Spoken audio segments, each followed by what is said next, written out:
جو عرش پر جلوہ گر ہوئے تھے، نئے نویلے طرب کے ساما عرب کے مہمان کے لیے تھے۔ یہاں زمیں پر وہاں فلک پر رچی تھی شادی مچی تھی دھومیں۔ اعلیٰ حضرت فاضل بریلوی رحمۃ اللہ علیہ نبی پاک کے معراج کا تذکرہ کرتے ہیں، فرماتے ہیں یہاں زمیں پر وہاں فلک پر رچی تھی شادی اور مچی تھی دھومیں۔ ادھر سے نفخات اٹھتے آتے، ادھر سے انوار اٹھ رہے تھے۔ اور فرماتے ہیں کمان امکان کے جھوٹے نکتو، تم اول اور آخر کے پھیر میں ہو۔ محیط کی چال سے تو پوچھو کدھر سے آئے کدھر گئے تھے۔ اور فرماتے ہیں بچہ جو تلووں کے ان کا دھوون، بچہ جو تلووں کا ان کے، کہتے ہیں جب نبی پاک کے پیر دھوئے نا فرشتوں نے، تو اس سے جو پانی بچ گیا تھا، لگ کے جو بچ گیا، کہتے ہیں بچہ جو تلووں کا ان کے دھوون، بنا وہ جنت کا رنگ و روغن۔ بچہ جو تلووں کے ان کا، دیکھیں یہ تخیل صرف فاضل بریلوی کا ہے، یہ کسی اور کی سوچ ہے، یہ تخیل صرف اعلیٰ حضرت فاضل بریلوی کا ہے۔ فرماتے ہیں بچہ جو تلووں کے ان کا دھوون، بنا وہ جنت کا رنگ و روغن۔ نہانے میں جو کچھ بچا تھا پانی، کٹورے تاروں نے بھر لیے تھے۔ کہتے یہ جو ستاروں میں روشنی ہے نا، جب حضور نے غسل کیا نا معراج کی رات، تو جو اس میں سے پانی بچ گیا تو یہ تارے اٹھا کے لے گئے تھے، اللہ نے سب کو روشنی عطا کر دی ہے۔ فرماتے ہیں جنت بڑی حسین ہے، لیکن اس کا جو رنگ روغن ہے نا، وہ معراج کی رات جو حضور کے پیروں سے پانی لگ کے گیا ہے، اس کی وجہ سے اللہ نے اسے رنگ روغن عطا فرما دیا۔ وہ سرورے کشورے رسالت جو عرش پر جلوہ گر ہوئے تھے، نئے نویلے طرب کے ساما عرب کے مہمان کے لیے تھے۔ عزیز دوستو، معراج مصطفیٰ صلی اللہ علیہ وسلم، معراج حضور کا معجزہ ہے۔ معراج نبی پاک صلی اللہ تعالی علیہ وسلم کے اس عظیم معجزے کو کہتے ہیں جس نے پوری دنیا کی عقل کو عاجز کر دیا۔ اس زمانے میں مشرکین منافقین انکار کرتے تھے کہ حضور کیسے گئے، کس طرح گئے، کیسے ہو سکتا ہے۔ آج ہمارے زمانے میں کچھ عقل مند مسلمان، حالانکہ علامہ اقبال بڑا عرصہ پہلے کہہ چکے عقل کو تنقید سے فرصت ہی نہیں۔ عقل کو تنقید سے، عقل مند بندے کو ہونا چاہیے کہ نہیں جی، پر تنقید والی عقل نہیں ہونی چاہیے۔ عقل کو تنقید سے، اقبال ایک ایسا شاعر ہے جو شعر کا وزن بنانے کے لیے لفظ استعمال نہیں کرتا کہ وزن بن جائے، چلو لفظ کوئی بھی ہو۔ آج کل تو لوگ وزن بنانے کے لیے پتہ نہیں اس کا مفہوم کیا ہے، چکر کیا ہے، وزن بنانے کے لیے بس۔ اقبال وزن بنانے کے لیے لفظ استعمال نہیں کرتا۔ اقبال کہتے ہیں کہ میری پوری جو سوچ ہوتی ہے وہ میرا پورا فکرہ ہوتا ہے۔ سوچ، اقبال یہ نہیں کہتے کہ عقل 1 منٹ 2 منٹ تنقید کرتی ہے پھر چپ کر جاتی ہے۔ کہتے ہیں عقل کو تنقید سے ویلی بہندی نہیں، ساری دیہڑی تنقید کر دی رہی، 1 منٹ کی بھی اس کو فرصت کرتی کیا ہے، بولے عقل کو تنقید سے۔ تو پھر ہم کیا کریں، تو کہنے لگے تو عشق پر ایمان کی بنیاد رکھ، عشق پر ایمان کی، ورنہ تو مسلمان کیسے ہو سکے گا، عقل تو تجھے بڑی بڑی جگہوں پہ ٹھہرائے گی، دیکھو نا یہ کیسے ہو سکتا ہے، وہ کیسے ہو سکتا ہے۔ نبی کریم علیہ السلام کا جو معجزہ معراج ہے نا، وہاں بھی لوگ اڑ گئے تھے میرے بھائی، اور آج تک لوگ اڑے ہوئے۔ ایک بندے درجنوں کتابیں لکھتے ہیں، لوگ کہتے ہیں جی نبی پاک خواب میں گئے تھے۔ تو میں کہتا ہوں جناب، میں اگر خواب میں ساری عرش کرسی لوح محفوظ ہو کے آ جاؤں تو کسی کو اعتراض ہوگا؟ وہ کہے گا جناب خیالی پلاؤ پکائیے تے کیوں کدی بھی گھٹ نہ پائیے، اس میں کون سا خرچہ آنا ہے۔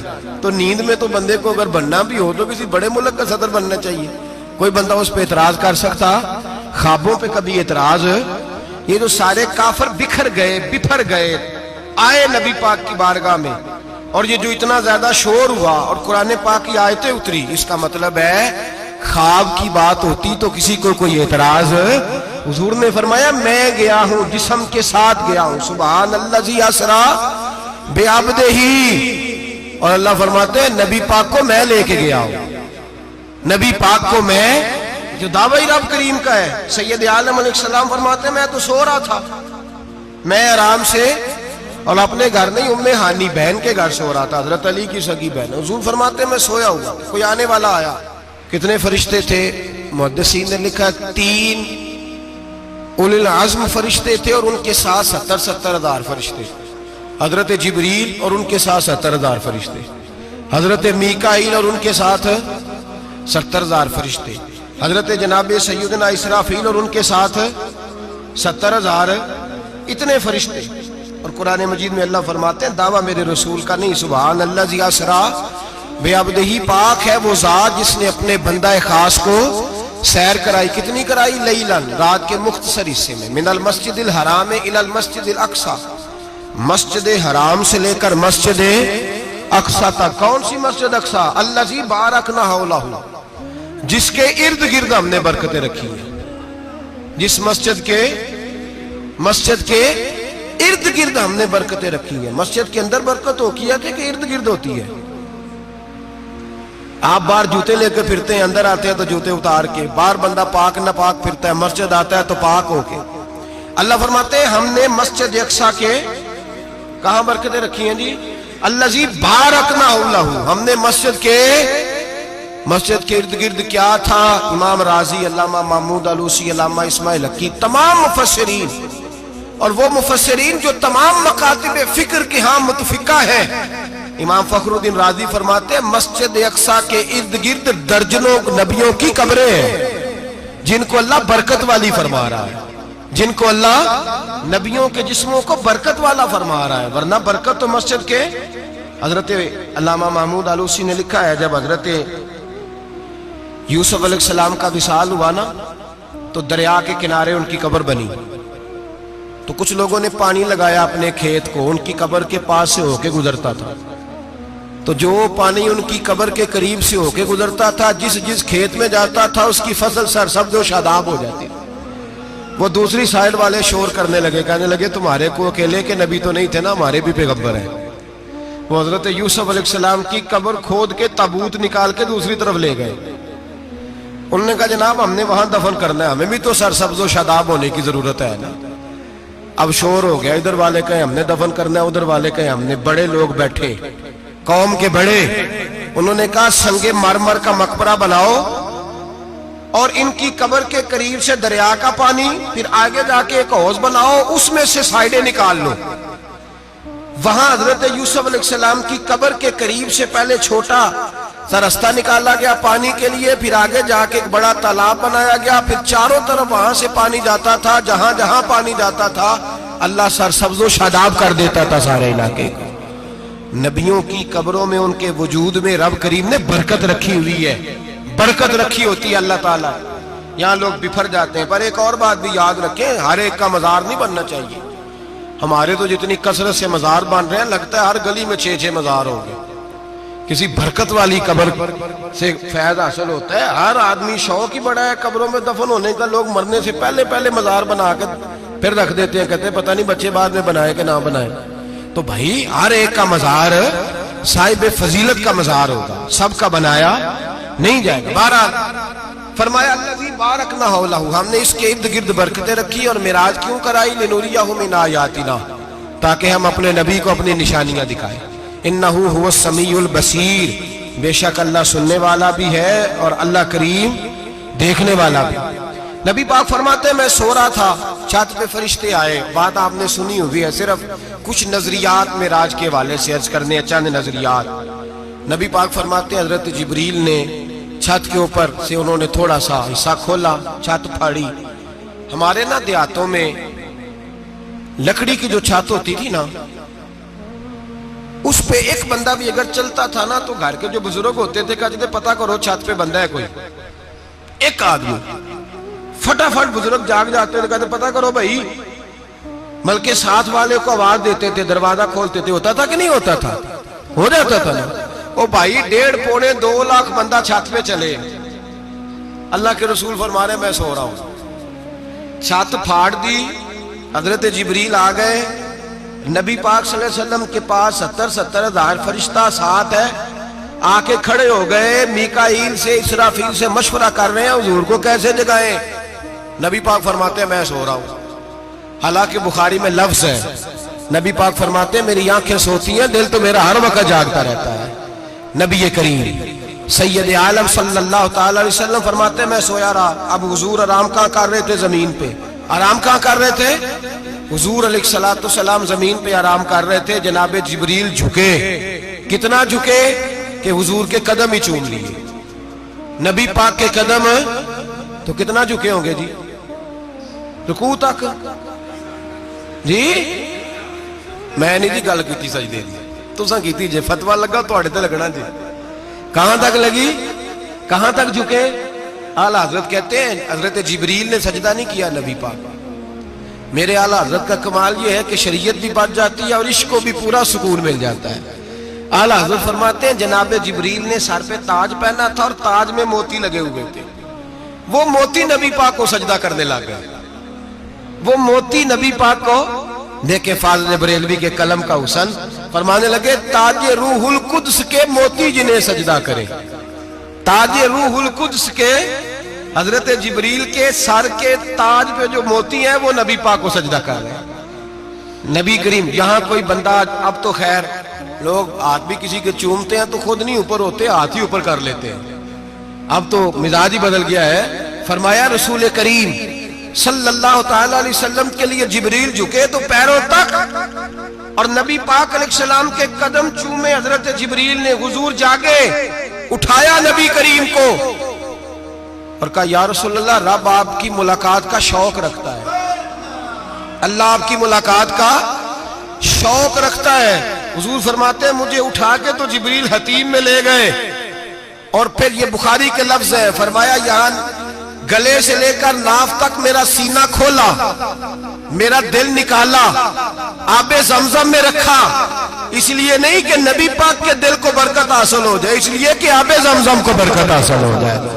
امتی رج رج کے پیئے کہ یہ وہ والا زمزم ہے جس نے ہمارے مصطفیٰ کے قلب اطہر کو چوما ہوا ہے۔ نبی پاک صلی اللہ علیہ وسلم فرماتے ہیں میرے سامنے کھولا اور میں دیکھتا بھی رہا، دل کھل گیا، سینہ کھل گیا اور میں دیکھتا بھی رہا، اور نبی پاک فرماتے ہیں خون بھی نہیں نکلا، اس لیے کہ حضور کی حقیقت نور ہے، نبی پاک کی حقیقت نور ہے، ورنہ بشر کے حضور اگر صرف بشر ہوتے تو کٹ بھی لگے تو خون نکل آتا ہے۔ میرے رسول کریم سید عالم صلی اللہ علیہ وسلم فرماتے ہیں پھر جبریل امین مجھے براق پہ بٹھانے لگے، خچر سے چھوٹا تھا، گدھے سے بڑا تھا، اور بجلیوں کا بنا ہوا تھا، جہاں اس کی نظر جاتی تھی وہاں اس کا قدم جاتا تھا۔ نبی کریم فرماتے ہیں مجھے بٹھانے لگے تو میں رک گیا، میں نے کہا میں نہیں بیٹھتا۔ یا رسول اللہ کیا ہوا؟ فرمایا اللہ فرماتے ہیں یوم نسوق المجرمین الی جہنم وردا، جب آپ کے امتی نکلیں گے قبروں سے تو ڈنڈے مار مار کے لے جائے جائیں گے۔ پہلے رب میرے ساتھ وعدہ کرے کہ جب میرے غلام قبروں سے نکلیں گے تو انہیں بھی براق عطا کرے گا، پہلے وعدہ کرے۔ حضرت جبریل کہتے ہیں میں وہیں کھڑا تھا، رب کریم نے کہا چل وعدہ کر لے، یوم نحشر المتقین الی الرحمن وفدا، محبوب جب تیرے فرما بردار قبروں سے نکلیں گے تو میں سب کو براق عطا کر دوں گا، سب کو براق دے دوں گا۔ نبی کریم فرماتے ہیں میں براق پہ بیٹھا، سفر شروع ہوا، نبی رحمت علیہ السلام فرماتے ہیں میں گزرا۔ یہ بات آپ نے سنی ہوئی ہے پر بیان کرنے بھی بڑی ضروری ہے۔ مررت علی الموسیٰ فہو یصلی فی قبرہ، رواہ مسلم۔ او خدا کے بندو، اللہ تبارک و تعالی ہدایت کا نور دے، کہاں بیٹھ کے قرآن و سنت پڑھتے ہو؟ کیوں نہیں عقیدے کو سمجھتے؟ نبی کریم علیہ السلام نے فرمایا میں معراج کی رات گزرا، یہ سنی کان کھول کے سنے، دل کھول کے، صحیح مسلم کی حدیث، فرمایا میں معراج کی رات گزرا تو حضرت موسیٰ اپنی قبر میں کھڑے ہو کے نماز پڑھ رہے تھے۔ حضرت موسیٰ اپنی قبر میں، بولے سارے اپنی قبر میں، حضرت موسیٰ اپنی قبر میں کھڑے ہو کے۔ اب آؤ حضرت سعید بن مسیب تابعی ہیں، صحابہ کے شاگرد ہیں، وہ کہتے ہیں جب یزیدی فوجوں نے مدینے پر حملہ کیا اور یزید کا مقرر کردہ امام آیا تو صحابہ کرام مسجد نبی چھوڑ گئے، 3 دن تک مسجد میں نماز کہا ہم یزیدی امام کے پیچھے نماز نہیں پڑھیں گے. مدینے پہ حملہ ہوا, مکے پہ حملہ ہوا. حضرت سعید بن مسیب کہتے ہیں میں دیوانہ بن کے, مجنون بن کے اندر گھس گیا. یزیدی فوجیں سمجھی میں دیوانہ ہوں, شاید پاگل ہوں, مجھے انہوں نے تکلیف کوئی نہ دی. فرماتے میں نبی پاک کی قبر کے ساتھ ٹیک لگا کے بیٹھا تھا, زور کا وقت ہوا تو میں رونے لگ گیا. اب میں نماز کیسے پڑھوں گا, اذان کا کیسے پتہ چلے گا. آپ فرماتے ہیں مجھے اللہ کی عزت کی قسم, جب اذان کا وقت ہوا تو نبی پاک کی قبر سے اذان کی آواز آنے لگی. فرماتے ہیں جب جماعت کا وقت ہوا تو حضور کی قبر سے اقامت کی آواز آئی, پھر جماعت کی آواز آئی, اور میں نے اپنے نبی کے پیچھے زور کی نماز ادا کی. حضور کے پیچھے حضرت موسیٰ اپنی قبر میں نماز پڑھے, اور میرے رسول تو قبر میں جماعتیں کراتے ہیں. حضور جماعتیں کراتے اور آپ فرماتے ہیں میں 3 دن مسجد, کان کھول کے دل کھول کے سنو, ہم نے کوئی ریڈی میڈ عقیدہ نہیں اپنایا, ہم کوئی دائیں بائیں سے پکڑ کے نہیں لے آئے کہ وہ فلاں آیا تھا بہت بڑا, اس نے جبہ کبہ پہنا تھا تو اس کے پیچھے لگ گئے. ہم کسی کو نہیں مانتے, ہم تو مانتے ہیں رسول اللہ کے غلاموں کو, ہم تو مانتے ہیں صحابہ کو. ہمیں حضرت سعید بن مسیب بتا گئے ہیں کہ جو کہے تجھ کو مردہ وہ مردہ ہے واللہ, تو زندہ ہے واللہ, تو زندہ ہے واللہ, تو زندہ ہے واللہ. میری چشم عالم سے چھپ جانے والے میرے رسول کریم صلی اللہ علیہ وسلم نے فرمایا موسیٰ اپنی قبر میں کھڑے ہو کے نماز پڑھ رہے تھے. حضرت موسیٰ اگر زندہ ہے تو جو موسیٰ کے بھی امام ہے, جو جناب موسیٰ کے بھی ایسے ہی فٹافٹ. ہم پہ تو کسی کا روب طاری نہیں ہوتا, اتنی اتنی موٹی جلدیں لوگ کتابوں کی دے جاتے ہیں, کہتے ہیں پڑھو جی کی لکھے ہے. میں کیا, اصل میں اس کے دل میں پیار نہیں, اس نے صرف محمد لکھ کے صلی اللہ علیہ وسلم لکھا ہے. یہ تھوڑی دیر بیٹھتا بریلی کے امام کے پاس تو اسے بتاتے ہیں حضرت محمد نے لکھنا چاہیے, لکھنا چاہیے امام الانبیاء, سرور کون و مکان, تاجدار حل عطا, لکھنا چاہیے مشکل کشا, حاجت روا, حبیب خدا محمد مصطفیٰ صلی اللہ علیہ وسلم. تمہیں تو نام نہیں ڈھنگ سے لکھنا آتا, تم مصطفیٰ کی بات کیا کرو گے, تمہیں کیا خبر. میلاد کی بات آئے تو جائز نہیں, معراج کی بات آئے تو کہتے ہیں خواب میں ہوئی تھی. کیا بغض ہے, رٹا کیا ہے. اعلیٰ حضرت فرماتے ہیں کھائے تجھ کو تپے سکر, تیرے دل میں کس سے بخار ہے. حضور کی شان کی بات آتی ہے تو اڑ جاتا ہے. ابو بکر صدیق سے پوچھ, ابو جہل نے آ کے کہا تیرا رسول کہتا ہے میں 18,000 سال کا سفر 1 منٹ میں طے کر آیا ہوں, زمین جنت دوزخ ہر شے دیکھ آیا. ابو جہل کہہ رہا ہے. ابو بکر صدیق فرمانے لگے اگر محمد عربی نے کہا تو حق اور سچی کہا ہے, اگر رسول اللہ نے کہا تو حق اور ماننے والا, عقیدہ بنا ماننے والا. ایسے لوگ سڑک پہ بیٹھ کے بات کر دیتے ہیں اور فٹافٹ سنی بھی مسئلہ پوچھنے آ جاتا ہے, کہتا ہے جی وہ فلانا مولوی, وہ کون ہوتا ہے, کون ہے وہ, کس کی بات کر رہے ہو. بات کرنی ہے تو ابو بکر صدیق کی کرو, عثمان غنی کی کرو, مولا علی کی کرو, انس بن مالک کی کرو, طلحہ اور زبیر کی کرو. ہم کسی دائیں بائیں والے شخص کی بات نہ کرتے نہ سنتے. ہم پہ نہیں کسی بندے کا روب طاری ہوتا, کہ چل دوڑ جا, ہم تجھے کیا سمجھتے ہیں. ہم تو سمجھتے ہیں اس کو جس کی بات سے رسول اللہ کی پیار کی خوشبو آتی ہے, جس کے نظریات کی خوشبو آتی ہے. ایک شخص مجھے آگے کہنے لگا جی نبی پاک کو غیب تھا. میں کہا چپ کر, گل صحیح طریقے نال کر. تو کہہ کہ آقا و مولا دو عالم صلی اللہ علیہ وسلم کو فلاں بات کا پتہ تھا, یہ لفظوں کا تو پہلے حسن سیکھ لے, تجھے پتہ ہی نہیں, بات کرنے کا تجھے طریقہ ہی نہیں, کس طرح ہم تیری بات سنیں. ہم مناسب ہی نہیں سمجھتے تیرے جیسے آدمی کی بات سننا. بھائی نظریات پختہ کریں, سنیں معراج میرے رسول پاک کی, سنیں نبی پاک کا معراج. حضور فرماتے قبر میں جناب موسیٰ کھڑے ہو کے, اور آگے سنیں حضور فرماتے مسجد اقصی میں گیا تو موسیٰ وہاں بھی موجود تھے. یہ بھی بخاری ہے. حضرت موسیٰ وہاں بھی, فرماتے میں 6 آسمان پہ گیا تو موسیٰ وہاں بھی موجود تھے. دسو کتنے نے حضرت موسیٰ قبر میں تھے کہ مسجد اقصی میں؟ لو کڈو مسئلہ, کتنے سن قبر میں تھے کہ نہیں, قبر خالی جدو نکلے نے پچھو خالی, قبر میں تھے کہ نہیں, مسجد اقصی میں 6 آسمان پہ. عجیب مات ماری گئی ہے. کہتے ہیں جی اگر نبی پاک روضے میں ہے تو یہاں کیسے دیکھتے ہیں, یہاں دیکھتے ہیں تو وہاں کیسے دیکھتے ہیں.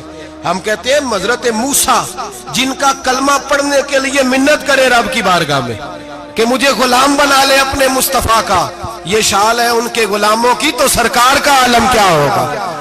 نبی کریم صلی اللہ تعالی علیہ وسلم فرماتے ہیں موسیٰ ہر جگہ اور ہر حال جان رہے. اب سنو صحابہ کا عقیدہ کیا ہے.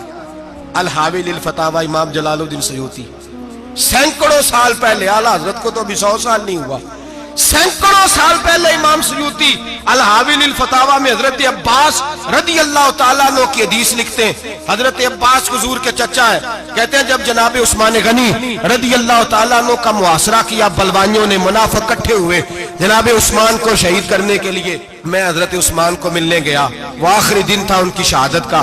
جناب عباس کہتے ہیں جب میں پہنچا تو میں نے عثمان غنی کی آنکھوں میں آنسو اور لبوں پہ مسکراہٹ دیکھی، آنکھوں پہ آنسو لبوں پہ مسکراہٹ دیکھی. میں نے کہا عثمان کیا ہوا؟ تو کہنے لگے بس عباس موج لگ گئی ہے، آج میری شہادت ہو جائے گی. میں نے کہا کیا ہوا؟ کہنے لگے ابھی ابھی میں سویا تھا، اس گلی میں میں نے مدینے والے محبوب کا دیدار کیا ہے، یہاں میں نے حضور کے جلوے دیکھے ہیں. فرمایا میں نے بتایا کچھ نہیں. نبی پاک نے خود ہی پوچھا ہے عثمان 40 دن کے پیاسے ہو؟ بے خبر ہو جو غلاموں سے، وہ آقا کیا ہے؟ 40 دن کے پیاسے ہو؟ میں نے کہا سونیا بڑی تکلیف میں ہوں. کہا بھوکے بھی ہو؟ یا رسول اللہ کئی دنوں سے انہوں نے روٹی نہیں پہنچنے دی. فرمایا مختار رسول نے فرمایا ہے اگر چاہو تو کھانا بھی آ جاتا ہے، پانی بھی آ جاتا ہے، اور اگر تمہارا دل کرے تو آج شام افطار میرے ساتھ کر لو، روزہ رکھا ہوا تو میرے ساتھ کر لو. عثمان غنی کہنے لگے میرا رسول تو یہ بھی جانتا ہے کہ میں پیاسا ہوں، یہ بھی جانتا ہے میں بھوکا ہوں، یہ بھی جانتا ہے میں نے روزہ رکھا ہوا ہے. میں نے ہاتھ باندھ لیے، میں رونے لگا. میں نے کہا موا نہیں، نہ روٹی چاہیے نہ پانی چاہیے، روزہ میں آپ کے ساتھ کھولوں گا. افطار میں کہتے حضور نے سینے سے لگایا، ماتھا چوما ہے، فرمایا پھر موج بن گئی، شام تو افطار میرے ساتھ کرے گا. حضرت عباس فرماتے قسم اللہ کی عزت کی مغرب سے پہلے پہلے عثمان غنی شہید ہو گئے. فرمایا لوگ کہہ رہے تھے عثمان شہید ہو گیا، اور میں کہہ رہا تھا نہیں، وہ تو حضور کے ساتھ دسترخوان پہ بیٹھ کے افطاری کر رہا ہے، تو افطاری کر رہا ہے. کہاں سے عقیدہ لائے ہو؟ کہاں سے عقیدہ لائے ہو؟ یہ دھرتی پہ جتنا حسن ہے یہ سارا ہے اس لیے کہ میرا رسول سب کو دیکھ رہا ہے، میرے حبیب سب کو دیکھ رہے ہیں. اور اعلیٰ حضرت فرماتے ہیں سب سے اولا ہو اعلیٰ ہمارا نبی، سب سے بالا ہو اعلیٰ ہمارا نبی. اور فرماتے ہیں لا مکان تک اجالا ہے جس کا وہ ہے، لا مکان تک اجالا ہے جس کا وہ ہے، لا مکان تک اجالا ہے جس کا وہ ہے، ہر مکان کا اجالا ہمارا نبی. لا مکان تک اجالا بھی نبی پاک کا، اور ہر مکان میں اجالا بھی لا مکان تک اجالا ہے جس کا وہ ہے، ہر مکان کا اجالا. حضور فرماتے ہیں پھر میں آگے بڑھا، مسجد اقصی میں پہنچا، سارے نبی اکٹھے تھے، میں بھی پہنچ گیا. نبی پاک فرماتے ہیں حضرت جبریل نے اذان پڑھی، بڑا پیارا موضوع، اور یہ وہ والا موضوع ہے جس پہ اللہ بھی فرماتا ہے سبحان اللہ زی. کیا فرماتا ہے اللہ؟ کہنا ذرا. اور سب کا اپنا اپنا ذوق ہے نا. ہمارے استاد فرمایا کرتے تھے جب نبی پاک ساجد حج کے معراج کی رات چلے تو اللہ نے کہا سبحان اللہ. کیا فرمایا؟ میں تو ان کا دیا کہتے نہیں اچھی آنکھوں پر جتنے اللہ آنکھیں ہوتے تھے آنکھنا چاہیے نا. کیا کہا اللہ کریم نے؟ محبوبہ سبحان اللہ، سبحان اللہ زی اسرا بے عبدہی.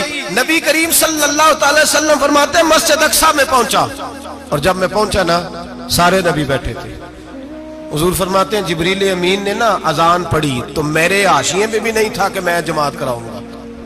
یہاں لوگوں کو شوق ہوتا ہے نا آگے آگے، کہا میرے حاشیے میں بھی نہیں تھا کہ میں جماعت، میں تو پیچھے تھا. میرا دل تھا موسیٰ کرائیں گے، عیسیٰ کرائیں گے، ابراہیم خلیل اللہ کرائیں، یا حضرت آدم علیہ السلام سب کے باپ ہے وہ کرائیں گے. فرماتے ہیں جب اقامت ہوئی تو حضرت جبریل نے میرا ہاتھ پکڑا اور مجھے کر دیا.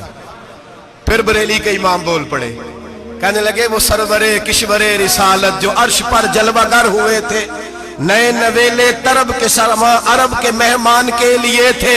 اور اعلیٰ حضرت فرماتے ہیں ایک راز تھا مسجد اقصی میں جانے کا، سر کہتے ہیں راز کو.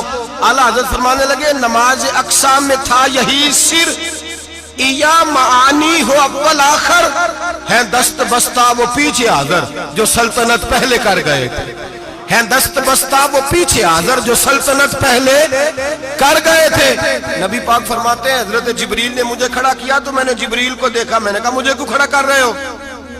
حضرت جبریل کہنے لگے یا رسول اللہ یہ جتنے پیچھے کھڑے ہیں ان کی بھی خواہش یہی ہے کہ آپ ہی جماعت کرائیں، اور اللہ کی رضا بھی یہی ہے کہ آپ ہی جماعت کرائیں۔ نبی پاک فرماتے ہیں میں نے جماعت کرائی، پھر نبیوں نے تقریریں کی، میری باری آئی تو ایک جملہ کہا تو حضرت ابراہیم کہنے لگے آپ نے تو ایک جملے میں ہی کمال کر دیا ہے۔ کوئی نبی کہنے لگے میں کلیم اللہ ہوں، کچھ کہنے لگے میں روح اللہ ہوں، کوئی فرمانے لگے میں خلیل اللہ ہوں، سب نے اپنی ذاتی بات کی۔ نبی پاک فرماتے ہیں میری بات آئی تو میں نے اللہ کی مخلوق کی بات کی، میں نے مسلمان کی بات کی، مومن کی بات کی، کافر کی بات کی، میں نے سب کی بات کی، ساری مخلوق کی۔ حضور آپ نے کیا فرمایا؟ نبی پاک فرمانے لگے میں نے کہا الحمدللہ الذی ارسلنی رحمۃ للعالمین، فرمایا اللہ کا شکر ہے اس نے مجھے ساری کائنات کے لیے رحمت بنا کے بھیجا ہے۔ نبی کریم علیہ السلام فرماتے ہیں میں وہاں سے اٹھا، فرماتے ہیں پہلا آسمان، دوسرا آسمان، تیسرا، چھٹا آسمان، ساتواں آسمان پہ بیت المعمور ہے، مومنوں کا کعبہ بیت اللہ زمین پہ، اس کے بالکل سیدھ میں ساتویں آسمان پہ بیت المعمور فرشتوں کا کعبہ ہے۔ میں وہاں گیا تو فرشتے کہنے لگے مولا اپنے حبیب سے کہہ 2 رکعتیں ہمیں بھی پڑھا دے، 2 رکعتیں۔ نبی پاک فرماتے ہیں 2 رکعتیں میں حتیم میں کعبے میں پڑھ کے گیا، پھر 2 رکعتیں مسجد اقصی میں پڑھی، پھر 2 رکعتیں میں نے بولیے 2 رکعتیں بیت المعمور میں کس کو پڑھائی؟ فرشتے کون ہیں بولے؟ تو جو نوریوں کے بھی امام ہیں۔ مولوی صاحب بڑے پریشان ہو جائے، کہتے نور نہ آکھو۔ میں کہ نیریا تینوں کی تکلیف ہوتی ہے، تیرے اندر بھاری اندھیرا ہے، کیا تکلیف ہوتی ہے تجھے نور حضور کو کہنے میں؟ کس چکر میں تو الجھ گیا ہے؟ جس نے ساری کائنات کو نور دے دیا اس کو نور نہ کہے؟ جس کی برکت سے اللہ ہر ایک والا، حضرت فرماتے ہیں لا مکان تک اجالا ہے جس کا وہ ہے، ہر مکان کا اجالا ہمارا، ہر مکان کا اجالا، یہ دنیا میں جتنی بھی روشنی ہے یہ میرے رسول کے نور کی برکت سے روشنی۔ وہ کس قسم کی باتیں کرتا ہے؟ نبی کریم صلی اللہ تعالی علیہ وسلم فرماتے ہیں فرشتوں کی میں نے جماعت کرائی۔ اچھا جی نماز کس دن فرض ہوئی؟ فرض کس دن ہوئی؟ حضور تو نماز لینے جا رہے تھے تو یہ رستے میں پڑھاتے ہوئے بھی جا رہے ہیں۔ نماز تو معراج کی رات لینے گئے نا نبی پاک، تو رستے میں اللہ فرماتے ہیں الرحمن علم القرآن خلق الانسان، فرمایا پہلے میں نے رسول کو قرآن سکھایا ہے پھر انسان کی تخلیق کی ہے۔ نماز بعد میں فرض ہوئی امت کے لیے، نبی پاک کو تو اللہ نے سارے علوم پہلے سے عطا فرما دیے، سارے علوم۔ اس کا مطلب یہ بھی ہوا کہ نماز سے چھٹی مل سکتی، کعبے میں بھی نماز، بیت المقدس میں بھی، بیت المعمور میں بھی، بیت اللہ میں بھی، ہر جگہ ہی۔ تو جو بھاگنا چاہے نماز سے بھاگ سکتا، اس لیے کہ معراج میں جگہ جگہ نماز ہے، نماز ہی نماز ہے ہر جگہ۔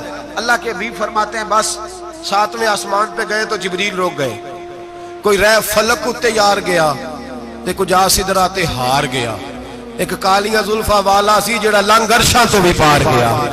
نبی پاک فرماتے ہیں جبریل ٹھہر گئے، میں نے کہا چل، کہنے لگے یا رسول اللہ آگے گیا تو میرے پر جل جائیں گے۔ حالانکہ ملا رومی کہتے ہیں نہیں، اگر حضرت جبریل ساتھ جاتے تو کچھ بھی نہیں ہونا تھا، بلکہ جبریل کی موج لگ جانی تھی۔ اور ایک اور بات، جب یہاں حضور رکے نا تو نبی پاک نے فرمایا چل تو نہیں جاتا تو کوئی خواہش ہی بتا دے اپنی۔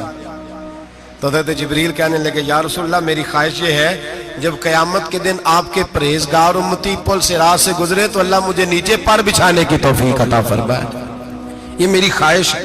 نبی رحمت صلی اللہ علیہ وسلم فرماتے ہیں میں وہاں سے آگے بڑھا جہاں حضرت جبریل بھی رہ گئے، میں پھر وہاں سے پھر رب کریم کے حریم خاص میں۔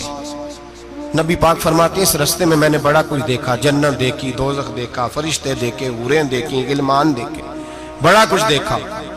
نبی رحمت ملا رومی نے ایسی روایت بھی لکھی ہے، فرماتے ہیں کہ حور کے پاس سے گزرنے لگا تو اس نے میرے پیچھے سے آواز دی، کہنے لگی محبوبہ معراج پہ آئے ہو تو مجھے بھی کچھ دے دو، مجھے بھی کچھ دے دو۔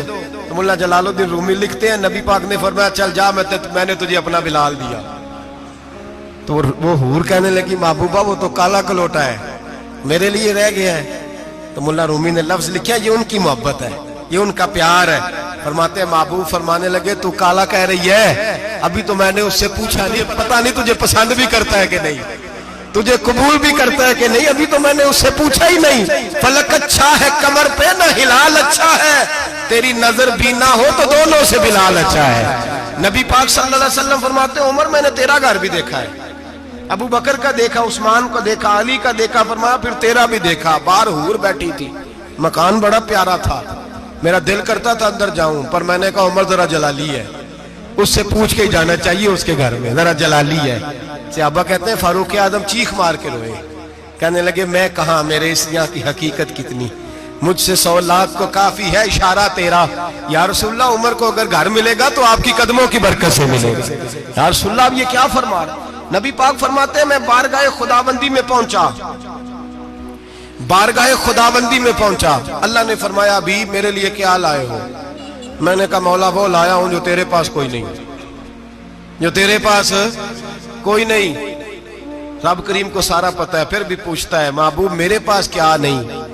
فرمایا تیرے پاس عاجزی لے کے آیا ہوں، تجھ سے بڑا کوئی نہیں، تو کس کے آگے عاجزی کرے گا، سب سے بڑا تو ہے، میں عاجزی لایا ہوں۔ تو کہا بھی مانگ لے۔ او بھائی بچے بڑے پیارے ہوتے ہیں، لوگ جب ہاتھ اٹھاتے ہیں نا تو میں نے دیکھا ہے ماں باپ اپنے لیے بعد میں مانگتے ہیں، اولاد کے لیے، اور بالخصوص جو بیٹی ہوتی ہے نا، بیٹی میری بھی ایک بیٹی ہے، وہ لپٹ جاتی ہے، کہتی ہے صاحب گئے تھے تو لائے کیا ہو؟ پہلے جانے سے پہلے وعدہ کرنا پڑتا ہے کہ جانے دو کچھ لے کے آئے گا، اور جب آئے تو آتے ہی تلاشی دینی پڑتی ہے کہ صاحب کیا لائے۔ او بھائیو میرا اور آپ کا پیار تو اور طرح کا ہے، دنیا میں اگر کسی نے بیٹی سے پیار کیا ہے تو مدینے والے حبیب نے سیدہ فاطمہ سے کیا ہے، حسن اور حسین سے کیا ہے۔ اس پیار کو نہ کوئی تول سکا، نہ کوئی ناپ سکا، نہ کوئی بھانپ سکا۔ معراج کی رات جب نبی پاک سے رب کریم نے کہا کہ بولو محبوب کیا چاہیے، کسی کمزور روایت میں بھی نہیں ملے گا کہ نبی پاک نے کہا اے اللہ فاطمہ کے لیے کچھ دے، اے اللہ حسن حسین کے لیے کچھ دے۔ امتی بھول جاتا ہے، اسے خیال ہی نہیں آتا، یہ سوچتا ہے کیسے حضور کی فرما برداری کروں۔ میرے نبی کریم علیہ الصلوۃ والسلام فرماتے ہیں جب رب نے پوچھا کہ ابھی کچھ مانگ لے، نہ حسن کی بات، نہ حسین کی بات، نہ فاطمہ کی بات، نہ علی کی بات، نہ ابو بکر، نہ عمر، نہ عثمان، نہ طلحہ و بلال، نبی پاک نے کہا اللہ تو میرے ساتھ گناہگاروں کی بات کر، اے اللہ تو گناہگاروں کی بات کر، یہ بھول جائیں گے، پھٹک جائیں گے، اے اللہ غلطیاں کریں گے تو کیا کرے گا؟ رب کریم نے کہا محبوب میں تیرے ساتھ وعدہ کرتا ہوں تیری آدھی امت بغیر حساب کتاب جنت میں داخل کر دوں گا۔ نبی کریم نے فرمایا مولا نہیں، یہ بات مجھے قابل قبول ہے، یہ بھلا کس کی بات ہو رہی ہے؟ بولے میری آنکھوں ساڑھی ہوندی پئی ہے، کس کی بات ہو رہی ہے؟ آپ خوشی نہیں ہو رہے، آپ کی بات ہو رہی ہے، آپ راضی نہیں ہو رہے، یہ سب سے قیمتی بات ہے، میرے آپ کے چاہنے والے قبر میں چھوڑ کے لوٹ آئیں گے، یہ والی بات کام آئے گی جو معراج کی رات ہوئی ہے، یہ بات کام آئے گی قبر میں، اس کو راضی ہو کے سنو، دل اور آنکھیں کھولو۔ میرے رسول کریم صلی اللہ تعالی علیہ وسلم فرماتے ہیں یا اللہ نہیں، یہ بات منظور نہیں، ابھی تو کیا چاہتا ہے؟ تو کہا اللہ تو مجھے سفارش کا حق عطا کر، تو مجھے اجازت دے، میں کہتا جاؤں تو معاف کرتے جانا۔ آدھی والی بات قابل قبول ہے، حضور کہہ سکتے تھے نا چلو آدھی بخشی گئی بھئی آدھی اچھے عمل کرے، فرمایا نہیں مجھے حق شفاعت دے۔ نبی پاک فرماتے ہیں میرے رب نے مجھے سفارش کا حق دیا ہے، میں قیامت میں سفارش کرتا جاؤں گا، اللہ میری امت کو جنت عطا کرتا جائے گا۔ حضور واپس لوٹے، میرے اعلیٰ حضرت فرماتے ہیں جانا اتنا کمال نہیں تھا جتنا حضور کا واپس آنا کمال ہے۔ یہاں تو جنت دیکھ کے کوئی واپس نہیں آتا، یہاں تو کسی اچھی سوسائٹی میں رہنے والا 4 دن یہاں گاؤں سے جا کے کسی بڑے ملک میں رہنے والا کہتا ہے جی میرا نہیں یہاں گزارا، گرمی بڑی ہے، میرا نہیں ٹائم پاس ہوتا۔ نبی پاک رب کے حریم خاص میں گئے، اعلیٰ حضرت فرماتے کمال یہ ہے کہ حضور آ گئے، کہنے لگے اللہ میں نے جانا ہے، اس لیے کہ میرا ابو بکر انتظار کر رہا ہے، میرا عمر انتظار کر رہا ہے، عثمان انتظار میں ہے، علی کا تو دن نہیں چڑھتا جب تک میرا دیدار نہ کرے، بلال کا کیا بنے گا، صہیب کدھر جائے گا، وہ سلمان جو کئی 100 سال میرا انتظار کرتا رہا وہ میرے دیکھے بغیر کدھر جائے گا، اور وہ جو تو نے کہا وَلَوْ أَنَّهُمْ إِذْ ظَلَمُوا أَنفُسَهُمْ جَاءُوا، جب اپنی جانوں پہ ظلم کر لے تو تیرے مدینے حاضر ہو جائے، وہ قیامت تک کدھر جائیں گے وہ سارے؟ اے اللہ مجھے جانا ہے، اپنی امت کے لیے جانا ہے۔ نبی پاک واپس لوٹے اور حضور نے فرمایا کہ مسند امام احمد بن حنبل میں موجود ہے، نبی پاک نے فرمایا رأیت ربی بأحسن صورہ، میں رب دیکھ کے آیا ہوں اور بڑی پیاری صورت میں دیکھ کے آیا ہوں. کسے دیکھ کے آیا ہوں؟ بولیے. اللہ کا نام لیں گے اجر ملے گا. کس کو دیکھ کے آیا ہوں؟ بولیے کس کو؟ کس کو جی؟ یہاں بھی پرسوں ایک مضمون میں دیکھ رہا تھا, کہنے لگا جی حضور نے معراج کی رات جبریل کو دیکھا, اللہ کو نہیں دیکھا. میں کہا تو شدائی ہو گیا. مجھے ایک بات کا جواب دینا آپ سنیں. اگر نبی پاک نے اللہ کو دیکھا ہو تو میرا آپ کا نقصان ہے کوئی اس بات میں؟ ویلو تسی نہیں نہ بولے ہن میں تانوں کھلار کے جے پوچھاں کہ جڑا نقصان ہے وہ دسو پھر کی کرو گے؟ بھئی اگر نبی پاک نے اللہ کو دیکھا تو امت کا فائدہ کہ نقصان؟ تے جڑے مولوی ایڈی وڈی کتاب لکھ چھڑی نہیں ویکھیا نہیں ویکھیا انہوں بھی کدی پوچھ لیا کرو پی تینوں کی مصیبت بنی ہے لاگے, تینوں کی وقت بنے ہے لاگے. عجیب تو عجیب نسل کا تو جانور ہے. بھئی نبی پاک نے دیکھا اللہ کو, تجھے کیا تکلیف ہے؟ کہتا نہیں دیکھا. میں کہا تو نال سے تینوں کی پتہ ہوئے چلیا. عجیب تو انسان ہے. اتنی موٹی کتاب